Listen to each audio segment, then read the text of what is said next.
బిస్మిల్లాహిర్రహమానిర్రహీం. ఇక్కడ దైవప్రవక్త ముహమ్మద్ రసూలుల్లాహి సల్లల్లాహు అలైహి వసల్లం కాలంలో ఒక ఇన్సిడెంట్ జరిగింది. అది చదువుతున్నాను, చూడండి.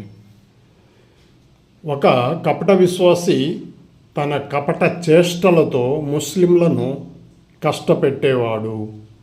కొంతమంది సహచరులు ఏం చేశారంటే ఈ విషయం గురించి దైవప్రవక్త ముహమ్మద్ రసూలుల్లాహి సల్లల్లాహు అలైహి వసల్లం వారికి చెబుదామని చెప్పి వాళ్ళు కూడబలుక్కొని ప్రవక్త సల్లల్లాహు అలైహి వసల్లం వారి సన్నిధికి వెళ్ళారు.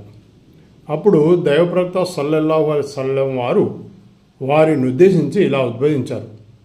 చూడండి, సహాయం కొరకు నన్ను మొర పెట్టుకోకూడదు. మీకు సహాయం చేసేవాడు అల్లాహ్ మాత్రమే.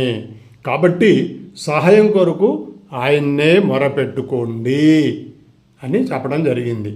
ఇది తిబ్రానీ గ్రంథంలో రాయబడి ఉన్నది. అంటే మొర ఎవరికి పెట్టుకోవాలి అనేది ముహమ్మద్ రసూలుల్లాహి సల్లల్లాహు అలైహి వసల్లం వారు చాలా క్లియర్గా చెప్పారు. కాబట్టి ఆ అల్లాని మాత్రమే మొర పెట్టుకోవాలి. ఏ విషయమైనా అతన్ని అడగాలి. కాబట్టి ఈ ఛానల్ కూడా సబ్స్క్రైబ్ చేయండి. Thank you all.